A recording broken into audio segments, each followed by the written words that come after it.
নীল নবঘনে আষাঢ় গগনে তিল ঠাঁই আর নাহিরে ওগো আজ তোরা যাসনে ঘরের বাহিরে। প্রিয় দর্শক শ্রোতা, কবিগুরু রবীন্দ্রনাথ ঠাকুরের আষাঢ় কবিতার মতো বর্ষাস্নাত শুভেচ্ছা জানিয়ে শুরু করছি বাংলাদেশ বেতারের কৃষি বিষয়ক কার্যক্রম দেশ আমার মাটি আমারের নিয়মিত আয়োজন সম্ভাবনা কৃষি অনুষ্ঠানের আজকের পর্বে। আপনারা সকলেই জানেন, এই অনুষ্ঠানে আমরা এক ঝাঁক তরুণ কৃষিবিদ মিলে তুলে ধরি কৃষি ও কৃষকের সমস্যা, সম্ভাবনা ও সাফল্যের কথা। এছাড়া প্রচলিত কৃষি ব্যবস্থাকে কৃষিকে কীভাবে আরও আধুনিক প্রযুক্তির সাথে খাপ খাইয়ে টেকসই করা যায় এবং তরুণ প্রজন্মকে আরও বেশি সম্পৃক্ত করা যায়, এসব সম্ভাবনার কথাই তুলে ধরি।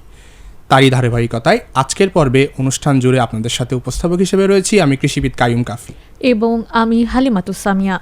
প্রিয় দর্শক শ্রোতা, কৃষিভিত্তিক বাংলাদেশের অর্থনীতিতে ফলের প্রক্রিয়াজাতকরণ একটি অত্যন্ত গুরুত্বপূর্ণ খাত। দেশে প্রতি বছর বিপুল পরিমাণে ফলমূল উৎপাদিত হলেও সংরক্ষণ ও বাজারজাতকরণের সীমাবদ্ধতার কারণে এর একটি বড় অংশ নষ্ট হয়ে যায়। ফল প্রক্রিয়াজাতকরণের মাধ্যমে এই অপচয় কমানো সম্ভব, পাশাপাশি ফলের পুষ্টিগুণ দীর্ঘদিন ধরে সংরক্ষণ করা যায়। বর্তমানে জুস, জ্যাম, আচার, জেলি সহ বিভিন্ন শুকনো ফল, বিভিন্ন মূল্য সংযোজিত পণ্যের চাহিদা দেশ ও বিদেশে ক্রমেই বৃদ্ধি পাচ্ছে। ফলে ফুড প্রসেসিং অর্থাৎ ফল প্রক্রিয়াজাতকরণের মাধ্যমে শিল্পকর্মসংস্থান সৃষ্টি, রপ্তানি আয় বৃদ্ধি এবং কৃষকের ন্যায্য মূল্য নিশ্চিত করার ক্ষেত্রে গুরুত্বপূর্ণ ভূমিকা রাখতে পারে। প্রিয় দর্শক শ্রোতা, আজকে আমরা আপনাদের সাথে আলোচনা করব ফল প্রক্রিয়াজাতকরণে বাংলাদেশের সম্ভাবনা। প্রিয় দর্শক শ্রোতা, প্রতি পর্বের ন্যায় আজকেও আপনাদের জন্য থাকবে বিশেষ কুইজ। সঠিক উত্তরদাতাদের মধ্য থেকে নির্বাচিত একজন পেয়ে যাবেন বাংলাদেশ বেতারের সৌজন্যে আকর্ষণীয় পুরস্কার। তাই প্রশ্ন কি এবং উত্তর কিভাবে পাঠাবেন তা জানতে পারবেন আমাদের আলোচনার মাঝেই। তাই পুরস্কার জিতে নিতে পুরো অনুষ্ঠানটি শুনতে থাকুন। কাফি, আমরা তো আজকে আলোচনার বিষয় শুনে আসলাম, তো চলো আমরা মূল আলোচনায় চলে যাই। হ্যাঁ, মূল আলোচনায় যাওয়ার আগে চলো তাহলে আমাদের কৃষক ভাইদের আগামী সপ্তাহে কৃষি আবহাওয়া সম্পর্কে জানিয়ে আসি। প্রিয় শ্রোতা, চলুন আমরা শুনে আসি আগামী সপ্তাহের কৃষি আবহাওয়া সম্পর্কে।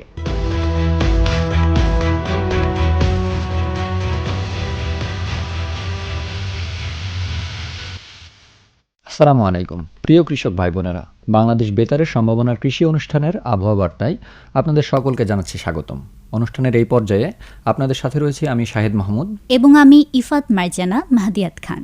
বাংলাদেশ কৃষি আবহাওয়া তথ্য সেবা বামিস অনুযায়ী এই সপ্তাহে দেশের অধিকাংশ অঞ্চলে মৌসুমী বায়ুর প্রভাব বজায় থাকতে পারে। উত্তর, উত্তর পূর্ব এবং পূর্বাঞ্চলে মাঝারি থেকে ভারী বৃষ্টিপাতের সম্ভাবনা রয়েছে। অন্যদিকে পশ্চিম এবং দক্ষিণ পশ্চিমাঞ্চলে তাপমাত্রা কিছুটা বেশি থাকার সম্ভাবনা রয়েছে। বামিসের তথ্য অনুযায়ী রাজশাহী ও খুলনা বিভাগে দেশের সর্বোচ্চ তাপমাত্রা বিরাজ করার সম্ভাবনা রয়েছে। ঢাকা বিভাগেও গরম এবং আর্দ্র আবহাওয়া থাকতে পারে। অন্যদিকে সিলেট, ময়মনসিংহ এবং রংপুর বিভাগে বৃষ্টির সম্ভাবনা রয়েছে। এর মধ্যে সিলেট বিভাগে সপ্তাহ জুড়ে তুলনামূলকভাবে একটু বেশি বৃষ্টিপাত হতে পারে। দেশের উত্তর পূর্বাঞ্চলের নদ নদীর পানি কিছু এলাকায় বৃদ্ধি পেতে পারে, তবে বন্যার কোনো সম্ভাবনা নেই। এ সময় বজ্রপাতের পরিমাণটা একটু বেশি, তাই কৃষক ভাইদের জন্য বিশেষ নির্দেশনা, বজ্রপাতের সময় নিরাপদ স্থানে থাকুন। দেশের উত্তর পূর্বাঞ্চল এবং হাওড়া এলাকার কৃষক ভাইদেরকে বেশি সতর্ক থাকতে হবে। ভারী বৃষ্টিপাতের কারণে যাতে নিচু জমিগুলোতে জলাবদ্ধতার সৃষ্টি না হয়, সেক্ষেত্রে নিয়মিত আমাদের ক্ষেতের পর্যবেক্ষণ করতে হবে এবং প্রয়োজনে অতিরিক্ত পানি বের করে দেওয়ার ব্যবস্থা গ্রহণ করতে হবে।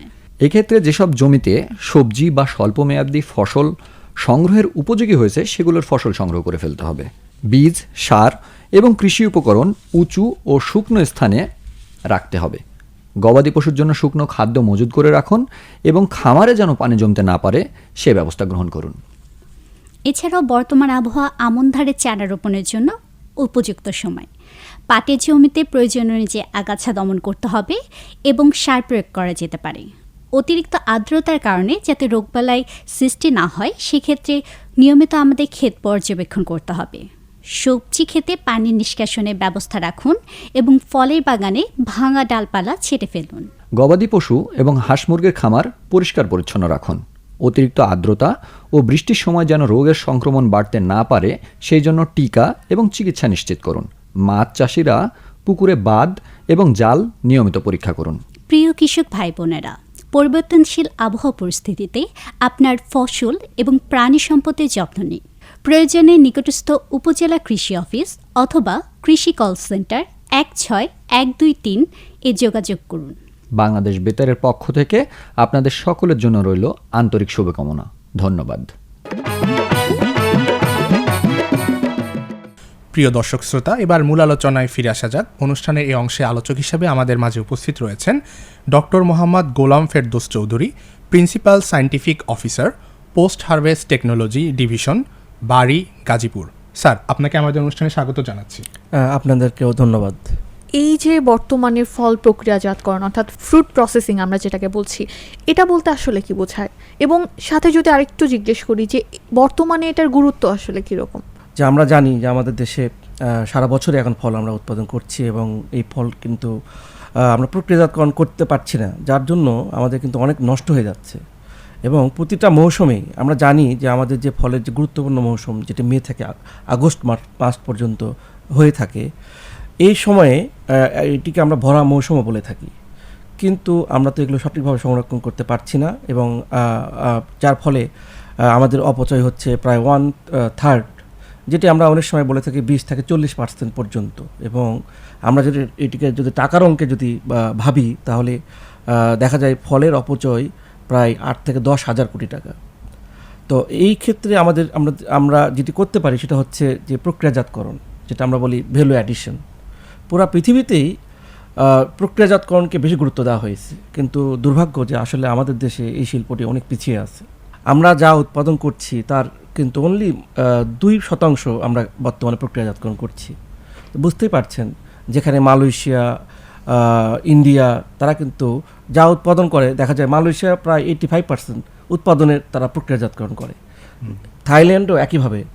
তো সেক্ষেত্রে আমরা যদি এই শিল্পটাকে আমাদের উদ্যোক্তাদের মাঝে ছড়িয়ে দিতে পারি, তাহলে কিন্তু এই অপচয় কমানো যাবে। এবং তার সঙ্গে সঙ্গে সবচেয়ে যেটি গুরুত্বপূর্ণ, আমাদের সরকারের একটা অঙ্গীকার যে কর্মসংস্থান তৈরি করা, আমাদের দারিদ্র্য বিমোচনে সহায়তা করার জন্য তার পারিবারিক আয় বৃদ্ধি, এবং তার সঙ্গে সঙ্গে এই শিল্পের মাধ্যমে আমাদের পুষ্টি এবং খাদ্যের যে নিরাপত্তা নিশ্চিত করা, সেটিও কিন্তু আমাদের SDGs যে গোল একটি আছে, আমাদের লক্ষ্য, সেটিও কিন্তু এটা পূরণ করা সম্ভব, এবং আমাদের এটা করতেই হবে। জি, আপনি যেমনটা বলছিলেন, যেহেতু বাংলাদেশে প্রায় 1/3 মতো, একটা বিশাল সংখ্যা একটি বলা যায় যে ফল নষ্ট হয়ে যাচ্ছে শুধুমাত্র প্রক্রিয়াজাতকরণের অভাবে বা ভ্যালু অ্যাডিশনের অভাবে। তবে যদি আপনার কাছে জানতে চাই যে এই ফল প্রক্রিয়াজাতকরণে কোন কোন ধরনের প্রযুক্তিগুলো আসলে ব্যবহার করা হয় বা ব্যবহার করা যেতে পারে? এটা খুবই গুরুত্বপূর্ণ, আসলে ঠিকই বলেছেন এটি, যে প্রথমে আমাদের উদ্যোক্তা তৈরি করা প্রয়োজন, এবং তার সঙ্গে সঙ্গে আমাদের যে সিম্পল প্রসেসিং টেকনোলজি, কারণ আমরা যেটি আমাদের উদ্যোক্তারা সহজেই সহজলভ্য এবং তারা এটা নিজেরা তাদের সামর্থ্যের মধ্যে করতে পারে, এই ধরনের প্রক্রিয়াজাতকরণ পদ্ধতি। যেমন ধরুন, এই সময়ে আমরা কাঁচা ফল, আম, কাঁঠাল, এগুলোকে কিন্তু আমরা লবণ এবং ভিনেগার দ্রবণে খুব সহজেই 6 থেকে 8 মাস, ইভেন বছরব্যাপী কিন্তু সংরক্ষণ করা যায়, এবং পরবর্তীতে সেটি দিয়ে আমরা বিভিন্ন ধরনের ফলের জুস, আপনারা জানেন যেমন কাঁচা আমের জুস, এটা কিন্তু খুব জনপ্রিয় হয়েছে। তো এরকমই আমরা ফলের জুস, আমরা পিকেলস, আমরা ড্রাইড প্রোডাক্টস, যেমন ড্রাই প্রোডাক্টসে কিন্তু অনেক ভ্যালু, এবং এটি কিন্তু পুরো বিশ্বেই এই মার্কেটটা বড় হচ্ছে। তো সেখানে এরকম এই ধরনের খাদ্যদ্রব্য, আমের পিকেলস ছাড়াও আমের চাটনি, ম্যাঙ্গো লেদার বা আমসত্ত্ব যেটি বলে থাকি, আমের ড্রাইড, বেশ জনপ্রিয় খাবার, এগুলো তো সহজে তৈরি করা সম্ভব। ফল প্রক্রিয়াজাতকরণ যদি আমি এক কথা সহজভাবে একটু বলি, যে কিভাবে এই ফল প্রক্রিয়াজাতকরণটা করা যায়? আসলে ফল প্রক্রিয়াজাতকরণে অনেক ধরনের পদ্ধতি আছে, এবং এটি আসলে ফ্রুটসের তার টাইপস অনুযায়ী, অর্থাৎ কোন ধরনের ফলের জন্য কোন ধরনের প্রক্রিয়াজাতকরণ পদ্ধতিটি সহজলভ্য হবে এবং সহজে করা যাবে, সেটাকে আমাদের বিবেচনায় আনতে হবে। এটি কি খুব ব্যয়বহুল? না, এটি কোনো ব্যয়বহুল না। আসলে আমরা যদি যন্ত্রপাতি ব্যবহার করি এবং উদ্যোক্তার ধরন অনুযায়ী, একজন মাইক্রো ইন্ডাস্ট্রি যে একদম বাসায় বসে করবে, তার জন্য এক ধরনের প্রযুক্তি, যিনি স্মল এন্টারপ্রিনিউয়ার্স, তার জন্য এক ধরনের। ফর এক্সাম্পল ধরুন, আমের ক্ষেত্রে যদি আমরা চিন্তা করি, তাহলে আমের ক্ষেত্রে যেটা হতে পারে, প্রথমে তাকে আমটাকে সংরক্ষণ করতে হবে, যে কাঁচা আম, যেমন আমি যেটা বলেছি, এটা স্টিপিং প্রিজারভেশনের মাধ্যমে 6 থেকে 8 মাসে সংরক্ষণ করতে পারবে। পরবর্তীতে যেমন আমের জুস হতে পারে, আমের লেদার হতে পারে, ইভেন আমের চিপস হতে পারে।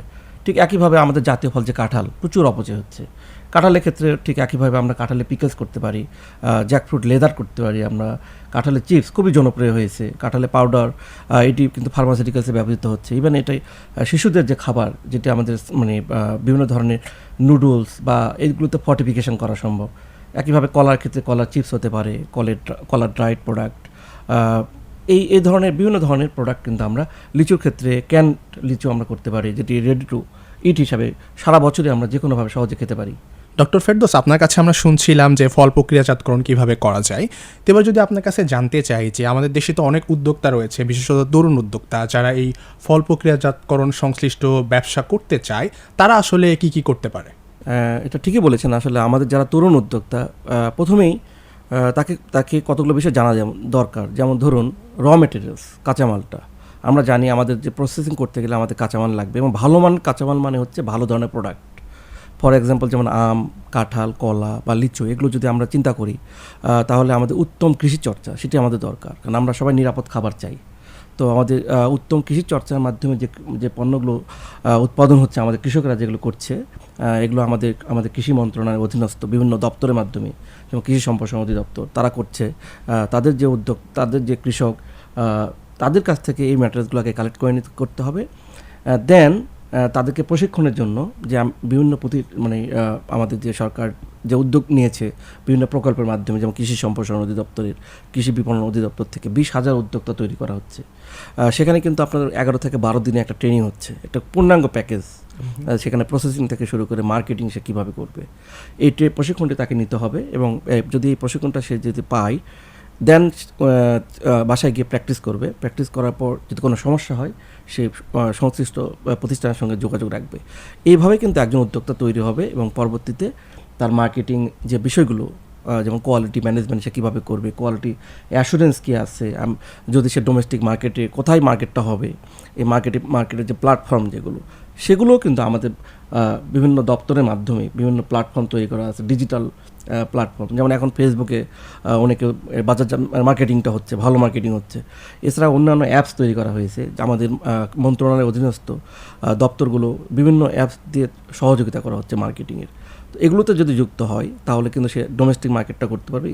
In the meantime international মার্কেটেও কিন্তু তার যুক্ত হওয়ার সুযোগ রয়েছে। ফল প্রক্রিয়াজাতকরণে রপ্তানি তো একটা অপার সম্ভাবনা রয়েছে। তো সেই ক্ষেত্রে যদি কেউ রপ্তানি করতে চায়, সেখানে তার কি কি স্ট্যান্ডার্ড মেনটেন করা উচিত? আসলে রপ্তানি অবশ্যই আমাদের একটা বড় ইস্যু, কারণ আমরা প্রচুর পরিমাণে কিন্তু আমরা ফল উৎপাদন করছি। যেমন এই সিজনে কাঁঠাল, আম, লিচু, যেটা আমরা আলোচনা করলাম। তো আসলে আমাদের উদ্যোক্তা যারা, তাদেরও কিন্তু একটা স্বপ্ন শুধু ডোমেস্টিক মার্কেট না, আমাদের এক্সপোর্ট মার্কেটে যাওয়া। তো সেই ক্ষেত্রে এক্সপোর্ট মার্কেটে যেতে গেলে আমাদের যেটা করতে হবে, যে কমপ্লায়েন্সটা মেনে চলতে হবে। কারণ এক একটা দেশের এক এক ধরনের কমপ্লায়েন্স। আপনার মধ্যপ্রাচ্যের জন্য এক ধরনের, ইউরোপের জন্য এক ধরনের কমপ্লায়েন্স, আবার এটি আমেরিকা, তাদের জন্য এক ধরনের কমপ্লায়েন্স, জাপান, কোরিয়া, তাদের একটা কমপ্লায়েন্স। তো এই ক্ষেত্রে যেমন আমরা যদি উদাহরণ দিয়ে বলি যে এই মুহূর্তে আমের উৎপাদন প্রচুর, তাই না? সব জায়গায় আমরা আম দেখতে পাচ্ছি, এবং সরকারও কিন্তু টার্গেট করেছে যে আমের কীভাবে রপ্তানি করা যায়। সেক্ষেত্রে যেমন হট ওয়াটার ট্রিটমেন্টটা করতে হবে, যদি ইউরোপ হয়, ইউরোপের মার্কেট হয়, আর যদি জাপানের মার্কেট হয়, জাপান, কোরিয়া, তাহলে কিন্তু এখানে ভ্যাপার হিট ট্রিটমেন্ট। আবার যদি আমরা প্রক্রিয়াজাতকরণ চিন্তা করি, সেক্ষেত্রে কিন্তু আমাদের বিএসটিআই সার্টিফিকেট, হালাল, আইএসও, বিআরসি, এই সার্টিফিকেটগুলো মেনটেন করতে হবে। তার সঙ্গে কোয়ারেন্টাইন সার্টিফিকেটটা কিন্তু গুরুত্বপূর্ণ।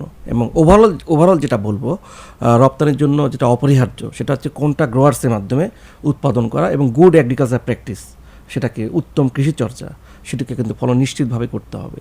এই টোটাল যদি আমরা করি, তাহলে সামগ্রিকভাবে আমাদের যারা উদ্যোক্তা বা যারা এগ্রো প্রসেসিংয়ের সঙ্গে যুক্ত, তারা আমাদের দেশে যেমন এটা নিরাপদভাবে খাদ্যদ্রব্য তৈরি করবে, ঠিক একইভাবে বিদেশে কিন্তু সে রপ্তানি করতে পারবে। এবং আমাদের বিদেশের যে একটা বড় যে মার্কেট আছে, সেটাতে কিন্তু আমাদের এক্সেসটা কিন্তু দিনকে দিন বৃদ্ধি পাবে বলে আমরা মনে করি। জি, আমাদের অনুষ্ঠানে সময় দেওয়ার জন্য অসংখ্য ধন্যবাদ। আপনাদেরকেও অনেক অনেক ধন্যবাদ এবং কৃতজ্ঞতা, যে আসলে এরকম একটা টপিকস এই সময়ে সিলেক্ট করা, এবং এটি আমাদের যারা দর্শক বা যারা এটার বেনিফিশিয়ারিস, তাদের কাছে তথ্যটা পৌঁছে দেওয়া। অনেক অনেক ধন্যবাদ। সামি, আমরা তো এতক্ষণ মূল আলোচনা শুনলাম, তো চলো আমাদের দর্শক শ্রোতাদের এই পর্বে কুইজটা জানিয়ে আসি। হ্যাঁ, চলো আমাদের দর্শক শ্রোতাদের আজকের কুইজ জানিয়ে আসি। প্রিয় দর্শক শ্রোতা, এবার রয়েছে আপনাদের জন্য কুইজ। আজকের কুইজ, কাঁচা ফল সাধারণত কত মাস সংরক্ষণ করা যায়? আমি আবারও বলছি, আজকের কুইজ, কাঁচা ফল সাধারণত কত মাস সংরক্ষণ করা যায়? উত্তর পাঠান সম্ভাবনার কৃষি @gmail.com-এ। আপনাদের সুবিধার্থে SOMVABONARKRISHI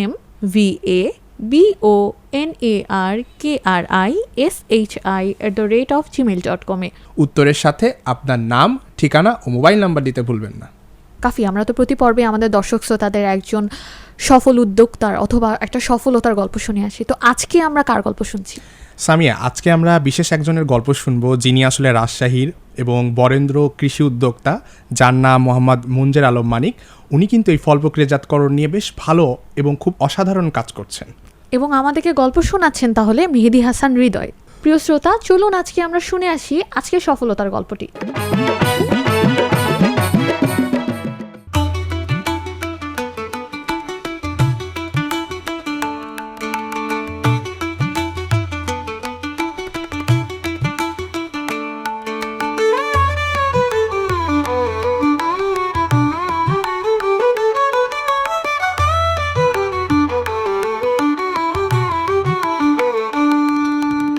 আসসালামু আলাইকুম, শুভেচ্ছা জানাচ্ছি সবাইকে। আমি মেহেদী হাসান হৃদয়।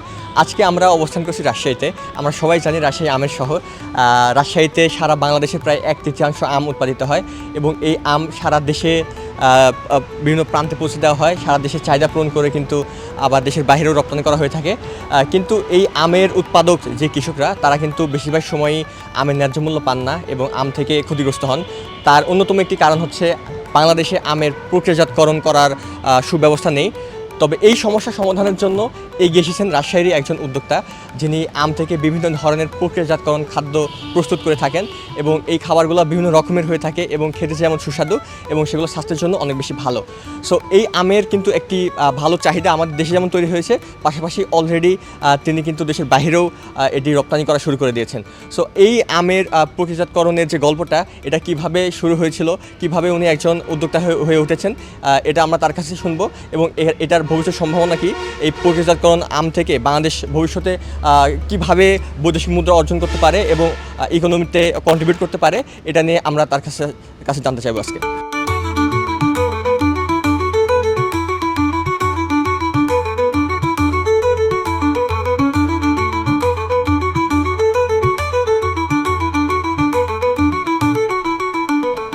আমি মোহাম্মদ মুঞ্জের আলম মানিক। আমি একজন কৃষি উদ্যোক্তা, নিরাপদ খাবার নিয়ে কাজ করি প্রায় 15 বছর থেকে।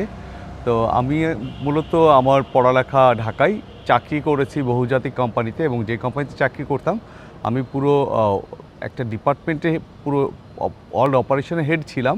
বাট আমাদের যেটা হয়েছে যে আমরা নিরাপদ খাবারের ব্যাপারে খুব কনসার্ন ছিলাম এবং সাথে মনে হয়েছিল যে আমার বাড়ি চাঁপাইনবাবগঞ্জে, মনে হয়েছে এই অঞ্চলে প্রচুর কৃষিতে সম্ভাবনা আছে। এই সম্ভাবনাটা নিয়ে কাজ করতে গিয়ে আস্তে আস্তে পুরোটা ইনভলভ হয়ে আমি আজ থেকে 8 বছর আগে চাকরি ছেড়ে চাঁপাইনবাবগঞ্জে চলে আসি। এসে দেখি যে আসলে আমাদের একটি সমন্বিত কৃষি খামার আছে, যেখানে বিভিন্ন মাঠ ফসল আছে, আম বাগান আছে, পেয়ারা বাগান আছে, ড্রাগন ফলের বাগান আছে। আমরা বিভিন্ন খাদ্য প্রক্রিয়াকরণ করি, মাছ আছে, গরু আছে, গাভী আছে, গাভীর দুধ বাজারজাত করি। আমাদের একটা ছোট আউটলেট আছে, কারণ কৃষকরা হচ্ছে তাদের পণ্যের ন্যায্য মূল্য পায় না। এই ন্যায্য মূল্য পাওয়ার ব্যাপারটা খুব গুরুত্বপূর্ণ ছিল আমার কাছে। আমি যেন নিজেই শুধু ন্যায্য মূল্য পাই তা না, বাট অন্য যারা উৎপাদক আছে, নিরাপদ খাবার নিয়ে কাজ করে, তাদেরও ন্যায্য মূল্য পাওয়ার একটা ব্যাপার গুরুত্বপূর্ণ ছিল আসলে। কারণ আপনারা দেখবেন যে প্রায় কৃষকের কোনো ফসলের দাম বাড়লে সবাই বলে যে অনেক বেড়ে গেল, অনেক বেড়ে গেলো, বাট অন্যান্য পণ্যের যখন দাম বাড়ে তখন আমরা কোনো কিছুই বলি না। তো এইটা আসলে আমাদের একটা দুর্বলতা। এবং আমরা চাঁপাইনবাবগঞ্জ জেলা যেহেতু কৃষি উদ্বৃত্ত জেলা, এই জেলায় প্রায় বাংলাদেশে 1/3 আম উৎপাদন হয়। তো এই আমটা নিয়ে আসলে প্রক্রিয়াকরণ কি, আসলে আমের ব্যাপারটা আমি বলি। চাঁপাইনবাবগঞ্জে মূলত আম হচ্ছে বাজার মূল্য 6 থেকে 8 হাজার কোটি টাকা, সমস্ত খরচ মানে একেবারে নার্সিং থেকে বাজারজাত করা, কুরিয়ার, ট্রান্সপোর্টেশন, লেবার, পেস্টিসাইড ব্যবহার সব কিছু মিলে। তো আমার কাছে মনে হলো যে আম চাষিরা প্রতি বছরই লস করছে। আমার যেহেতু বাইরের এক্সপিরিয়েন্স আছে, বিদেশে বিভিন্ন দেশে বিভিন্ন জিনিস নিয়ে কাজ করেছি, আমার কাছে মনে হয়েছে এবং এর সাথে যেটা হয়েছে খাদ্য অভ্যাসের যে ব্যাপারটা হয়েছে সেটা খুব জরুরি। কারণ কৃষি শুধু উৎপাদন হবে, আপনি বাজারজাত করবেন এমনটা না, প্রক্রিয়াজাতকরণ হতে হবে, ফল হোক, সবজি হোক, যেটাই হোক, সাথে কিন্তু মানুষের যে খাদ্য অভ্যাস আছে সেটার সাথে অ্যালাইন হতে হবে। এই অ্যালাইন হতে যে দেখেছি যে আমার 2 ছেলে, আসলে বড় ছেলে 1-2টা আম পুরো সিজনে খায়, বাট আমরা যে আজকে যে ফ্যাক্টরি প্রিমিসেসে এসছেন, আমরা এখানে আম প্রক্রিয়াকরণ করি, আমরা আম নিয়ে কাজ করছি। ড্রাইড ম্যাঙ্গো হয়, আমের পাউডার হয়, পাল্প হয়, আমের জুস হয়, আমরা ম্যাঙ্গো বার করি, এরপরে কাঁঠালের ড্রাই হয়, কাঁঠাল সত্ত্ব হয়, পাইনাপল ড্রাই হয়, আমাদের জাপানি সুইট আলু যেটা আছে বলি, সুইট পটাটো, সেইটারও ড্রাই হয়। আসলে এটা কেন করেছি, এই যে আম চাষিরা প্রতি বছর লস করে, আমরা যারা শিক্ষিত ছেলেমেয়ে আজকে কৃষিতে এসেছি, তাদের কিন্তু এই দেশকে এগিয়ে নিয়ে যাওয়ার কিন্তু একটা দায়িত্ব আছে। এই দায়িত্ব জায়গাটা নিয়েও আমি কিন্তু কাজ করছি,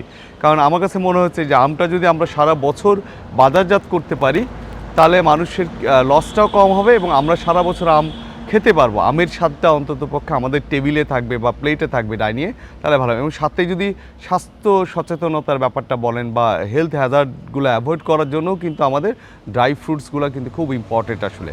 ওই যে আমি বলছিলাম আমার বড় ছেলে, তাকে যদি আমরা প্রতিদিন 2 প্যাকেট ড্রাই ম্যাঙ্গো দেই সে পুরো খাবে, বাট অর্ধেক আমটা খায় না। তো এটা শুধু এটা বাড়ির কথা বললাম, কারণ প্রত্যেকটা বাড়ি দিয়ে দেখবেন এটা খাদ্য অভ্যাস পরিবর্তনের যে ব্যাপারটা সেটা আসলে হচ্ছে। সাথে যেটা হচ্ছে যে আমরা এই প্রক্রিয়াকরণ করতে এসে বা কৃষি কাজ করতে এসে আমাদের অনেক কর্মসংস্থান হচ্ছে। যেমন আমাদের রেগুলার টিমে হচ্ছে প্রায় 30 জন কাজ করে। আমরা মূলত বরেন্দ্র কৃষি উদ্যোগ থেকে টিমমেট বলি, কাউকে কর্মচারীভাবে ট্রিট করি না। আমাদের সাথে কৃষিবিদও আছে, অনেক বড় প্রতিষ্ঠানে চাকরি করেছে এমন লোকও জয়েন করেছে। আমরা এই অঞ্চলে কৃষিটার বৈপ্লবিক পরিবর্তন চাই, একা পারবো না, বাট সবাইকে লাগবে।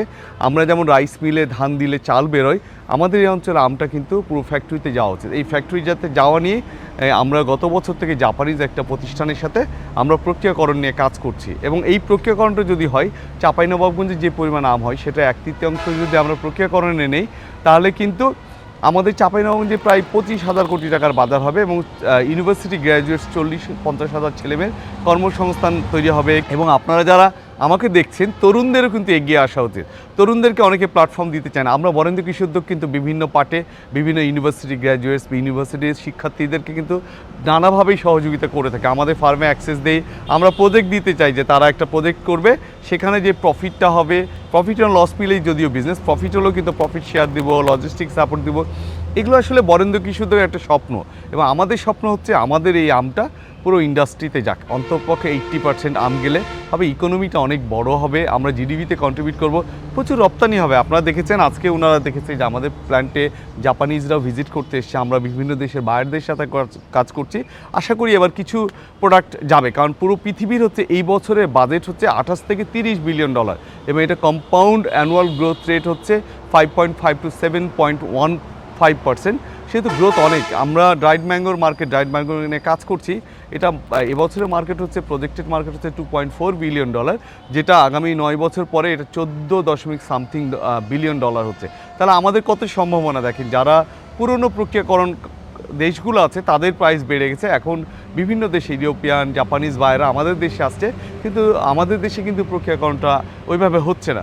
আমরা চাইবো যারা ইউনিভার্সিটির প্রফেসর আছে, ইউনিভার্সিটি ফুড অ্যান্ড নিউট্রিশনস নিয়ে শিক্ষার্থীরা পড়ালেখা করছে, তারা এই জায়গাটায় কনসেন্ট্রেট করুক এবং সাথে রাষ্ট্রীয় যারা পলিসি মেকার আছে তাদেরকে নিয়ে আমরা কাজ করতে চাই। আমরা ছোট মানুষ, বাট আমাদের এই জায়গাগুলো স্পেস করে দিতে হবে। আমি ইন্ট্রোডিউস করিয়েছি যে প্রক্রিয়াকরণটা করলে কি হবে। আমরা আশা করব যে অন্যান্য যারা আছেন এই প্রক্রিয়াকরণের ব্যাপারে সবাই একটু মনোনিবেশ করুন, রাষ্ট্র এগিয়ে যাবে, আমাদের দেশটা সোনার একটা দেশ।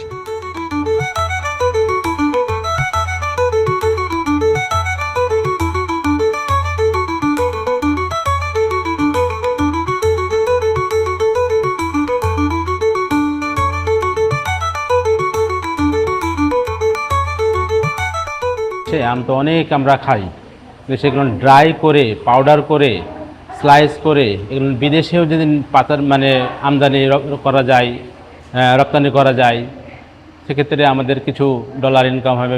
বিদেশের থেকে আমরা ডলার ইনকাম করতে পারবো, বৈদেশিক মুদ্রা আয় করতে পারবো এবং আমাদেরও উপকার হবে। আর এখানে কাম করতে এসে আমাদের খুবই ভালো লাগছে যে আমাদের পাশাপাশি আমাদের অনেক মেয়ে আছে যারা 40-50 জন লেবার, তাদের ফ্যামিলিটা খুব সচ্ছলভাবে চলছে। এখানে রোজগার করে ভালোই চলছে। আমরা এখানে কাজ করি, সংসারে হয়েছে মেলা কিছু উন্নত করি। এখানে ধরেন কাজ করে ধরেন যে মেলা আমার অভাব অনটন ছিল, এখানে কাজ করে আমরা মেলা সুখী। ধরেন এখানে আমছিলা কাজ করি, তারপর ধরেন আমার সংসারটা এখানে কাজ করে ভালোই এখন চলছে। আগে বেকার ছিলাম, এখন আল্লাহর রহমতে ভালো জায়গাতে রয়েছে, এখানে কাজ করে আমার সংসার চলছে এবং আমিও সঠিকভাবে সংসারটা পরিচালনা করতে পারছি। বাচ্চাদেরকে আমরা কি খাওয়াচ্ছি ম্যাঙ্গো জুসের নামে? দেখেন, এটা আমাদের উৎপাদিত, এখানে হচ্ছে শতভাগ আম, এখানে কোনো কিছুই নাই। কোনো ভ্যারাইটিতে যদি সুগার অ্যাড করার প্রয়োজন হয় টেস্ট বাড়ানোর জন্য, সেইটা হচ্ছে বাড়ানো যায়। এটা পাস্তুরাইজ হবে, বাজারে যাবে এবার এবং আমরা গত বছর থেকে কিন্তু অনেক স্কুলে বাচ্চাদেরকে খাইয়েছি যে বাচ্চারা খাক। অনেক বাচ্চারাই আসলে আমাদের প্রতিষ্ঠানে আসলে এটা একটা স্বপ্ন বলতে পারেন যে আমরা যে অঞ্চলগুলোতে ফার্মিং করি সে অঞ্চলে যে অবহেলিত বাচ্চারা আছে, স্কুলগুলো খুব গুরুত্ব পায় না, তাদেরকে এটা খাওয়াই। তো এটা একটা পিওর ম্যাঙ্গো জুস। এই যে দেখেন আমার হাতে কিন্তু এটা একটা আমের পাউডার। এই আমের পাউডারের পুরো ওয়ার্ল্ডের মার্কেট প্রায় 700 কোটি টাকা। আমাদের দেশে কিছু বিদেশি কোম্পানি মার্কেটিং করে 2000 টাকা কেজি বিক্রি করে। আমাদের দেশে তেমনভাবে কেউই প্রফেশনাল এটা করেনি, আমরা ছাড়া আজ পর্যন্ত। আমরা করছি, এটা দিয়ে জুস হয়, আপনি যে কোনো টক খাবারে খেতে পারবেন। এটা হচ্ছে ড্রাইড ম্যাঙ্গো। দেখেন এটা হচ্ছে 18 থেকে 20 মাস থাকবে। এটা আমাদের বাচ্চারা পছন্দ করে। আমি আগেও বলেছি যে আমার বড় ছেলে আম খেতে চায় না, বাট এটা খেতে চাই। ওকে প্রতিদিন যদি 200 গ্রাম দেওয়া যায়, খাওয়া যায়। এটার মার্কেটও অনেক বড়, প্রায় $2.5 বিলিয়ন মতো, এবং আগামী 10 বছরে এটার মার্কেট প্রায় $14.5 বিলিয়ন যাবে। আমরা কেন সুযোগটা নিব না? আমাদের র ম্যাটেরিয়ালস আছে, সবাই র ম্যাটেরিয়ালসের জন্য যুদ্ধ করে। ক্রুড অয়েল নিয়ে দেখেন পুরো বিশ্ব হইচই পড়ে গেছে, বাট আমাদেরকে আল্লাহ এত ফল দিয়েছে, এত আম উৎপাদন হচ্ছে, সেটা কাজ করতে চাই। Plenty of varieties mangoes in Bangladesh, and especially we are living at the main producing region in Champainawabganj and Rajshahi. This is our production plant. We are working with a Japanese company. You visited us. How was your experience? You tested our dried mangoes. You visited our facilities. How you feel? Visiting your facility is very fascinating. It's very interesting to see around. And also, I tasted your product in mangoes. Yeah. The taste is very sweet and very natural. So I think it's very healthy, and most people like the taste. And especially the processed food. Yeah. Processed food, there is no additional sugars. Yes.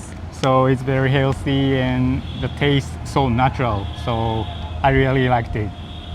So you were recommending others peoples to come and visit us if they wish to bring our products in Japan.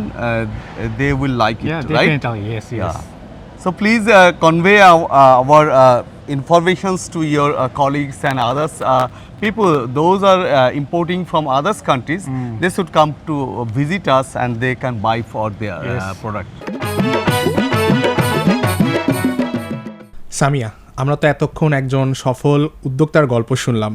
তো চলো আমাদের অনুষ্ঠানের সবচেয়ে আকর্ষণীয় অংশ, quiz বিজয়ীর নাম ঘোষণার অংশে চলে যাই। হ্যাঁ চলো শুনে আসি। তবে তার আগে শুনে আসি সারা বাংলাদেশ থেকে কারা কারা আমাদের সঠিক উত্তর পাঠিয়েছেন। হ্যাঁ, নামগুলো বলে দাও। প্রিয় দর্শক শ্রোতা, সারা বাংলাদেশ থেকে যারা আমাদের সঠিক উত্তর পাঠিয়েছেন তারা হলেন মানিকগঞ্জ থেকে মোহাম্মদ রাসেল শেখ, গোপালগঞ্জ থেকে BM ফরিদ আহমেদ, ফয়সাল আহমেদ শিপন, BM কৌশিক, ফারিয়া আহমেদ সুপ্তি, বশিরুজ্জামান টুটুল। খুলনা থেকে সঠিক উত্তর পাঠিয়েছেন মোহাম্মদ আশরাফুজ্জামান মিয়া, মোহাম্মদ ইয়াসিন আরাফাত, মনিরুল ইসলাম পাপ্পু, শাহরুজ্জামান ফাহাদ তাবারাকা, মোহাম্মদ শাহজাহান ঢালি, মোহাম্মদ আবুল হাশেম, সাইফুল ইসলাম। গাজীপুর থেকে সঠিক উত্তর পাঠিয়েছেন জাহিদুল ইসলাম, হাসনা হেনা, আলামিন আলো, আমেনা খাতুন, শামীম আকন্দ, সাবিহা কাইসার ইমা, তাফরিহা তাহুরা, ওয়াহিদা ওহি, তানজিম তটিনী, আদিবা আভা, ইসাবা ইলা, রিধিকা রিধি, নাজনীন নিহা, সিনথিয়া সিথি। নারায়ণগঞ্জ থেকে মোহাম্মদ নাসির উদ্দিন, মুন্সীগঞ্জ থেকে দাউদ ইসলাম পাভেল। রংপুর থেকে সঠিক উত্তর পাঠিয়েছেন শারমিন আক্তার শম্পা, মাসুম বিল্লা, মোহাম্মদ শফি উদ্দিন, নাজমুল হুদা, ATM আতাউর রহমান। টাঙ্গাইল থেকে মোহাম্মদ রাসেল, সম্রাট MD ফারুক মোঘল। জয়পুরহাট থেকে মোহাম্মদ রাজু আহমেদ। ঢাকা থেকে আফিয়া আহমেদ, মোহাম্মদ আশরাফুজ্জামান, M আলম, কৌশিক আহমেদ, ফয়সাল আহমেদ, মিরাজ আলী খান, সুজন আহমেদ। মেহেরপুর থেকে তানভীর শাফি। নাটোর থেকে মেহেদি হাসান, আরিফুল ইসলাম, নীলা চৌধুরী। চট্টগ্রাম থেকে মেহেদি হাসান। ঝিনাইদহ থেকে SM সবেদ আলী। চাঁদপুর থেকে সঠিক উত্তর পাঠিয়েছেন নওসাবা নুহা, লাবণ্য লতা, জান্নাতুল জুথি, সাফিয়া সেতু, সারাবান সারা। কুড়িগ্রাম থেকে শাহনাজ পারভিন লাকি, লাবিব আহমেদ, ফারুক আহমেদ, ফারদিনা তাসনিম দিশা। জামালপুর থেকে মোহাম্মদ নাসির হোসেন। কুষ্টিয়া থেকে সামিম হোসেন। ময়মনসিংহ থেকে রিপন মিয়া, জাকির হোসেন, লাকি আক্তার নিশি, মনিরা খাতুন, নিশাত খান। কক্সবাজার থেকে আশিকুল ইসলাম নাইম। সাভার থেকে মোহাম্মদ শামীম। পঞ্চগড় থেকে শ্রী দীপক চক্রবর্তী। লালমনিরহাট থেকে সঠিক উত্তর পাঠিয়েছেন মোহাম্মদ সাইদুল ইসলাম, ভূপেন্দ্রনাথ রায়, চৈতন্য কুমার রায়, কল্পনা রানী রায়। দিনাজপুর থেকে মোহাম্মদ মাহফুজুল হাসান, মোহাম্মদ মাহমুদুল হাসান, শুভ সরকার, খাদিমুল ইসলাম, মোহাম্মদ মাহবুবুর রহমান, লিনা আক্তার। ঠাকুরগাঁও থেকে মোহাম্মদ রাকিব হাসান, সিরাজগঞ্জ থেকে সাদিয়া খাতুন, আলমাস আলী, নাইমুর রহমান নোবেল। চুয়াডাঙ্গা থেকে MS হোসেন, যশোর থেকে আলিয়া আফরোজ, মাগুরা থেকে সবুজ মোল্লা, আনিসুর রহমান, আজগর আলী মণ্ডল, রিনা খাতুন। বাগেরহাট থেকে মোহাম্মদ বাবু, ইমরান ইসলাম। বগুড়া থেকে সঠিক উত্তর পাঠিয়েছেন নাসরিন আক্তার মিম। পাবনা থেকে সঠিক উত্তর পাঠিয়েছেন বৃষ্টি আক্তার নদী, সানোয়ার হোসেন। এবং সর্বশেষ সঠিক উত্তর পাঠিয়েছেন কুমিল্লা থেকে আইরিন আক্তার। প্রিয় শ্রোতা, সারা বাংলাদেশ থেকে যারা আমাদের সঠিক উত্তর পাঠিয়েছেন সবাইকে অসংখ্য ধন্যবাদ। কিন্তু কাফি, তুমি তো জানোই সীমাবদ্ধতার কারণে লটারি ভিত্তিতে আমাদের যে কোনো একজনকে আসলে কুইজ বিজয়ী করতে হয়। তো চলো শুনে আসি আজকের সেই ভাগ্যবান বা ভাগ্যবতী কি হলো। প্রিয় দর্শক শ্রোতা, এ পর্বের কুইজের বিজয়ী হয়েছেন শফিউদ্দিন, পীরগাছা, রংপুর। শফিউদ্দিন, আপনাকে অভিনন্দন। প্রিয় কৃষক ভাই ও বোনেরা, আজকের আলোচনার মাধ্যমে আমরা বুঝতে পারলাম যে ফুড প্রসেসিং অর্থাৎ ফল প্রক্রিয়াজাতকরণ শুধু ফল সংরক্ষণের একটি উপায় নয়, বরং এটি কৃষকের আয় বৃদ্ধি, খাদ্য অপচয় রোধ এবং দেশের অর্থনীতিকে আরও শক্তিশালী করার একটি গুরুত্বপূর্ণ মাধ্যম। আমাদের দেশে উৎপাদিত মৌসুমি ফল সঠিকভাবে প্রক্রিয়াজাত করা গেলে সারা বছর সেগুলোর ব্যবহার নিশ্চিত করা সম্ভব। একই সঙ্গে তৈরি হবে নতুন কর্মসংস্থানের সুযোগ। তাই প্রয়োজন কৃষক, উদ্যোক্তা, গবেষক এবং ভোক্তাসহ দেশের সকলের সম্মিলিত সচেতনতা এবং প্রয়োজন এ শিল্পের ব্যাপক প্রসার। প্রিয় দর্শক শ্রোতা, আপনাদের সকলের জন্য শুভকামনা রইল এবং শুনতে থাকুন বাংলাদেশ বেতার। সবাইকে আবারও ধন্যবাদ। আগামী পর্বে আমরা থাকবো এমনই নতুন কোনো এক বিষয় নিয়ে। ততদিন ভালো থাকুন, সুস্থ থাকুন, মাটি ও ফসলের যত্ন নিন আর সম্ভাবনা কৃষির সাথেই থাকুন।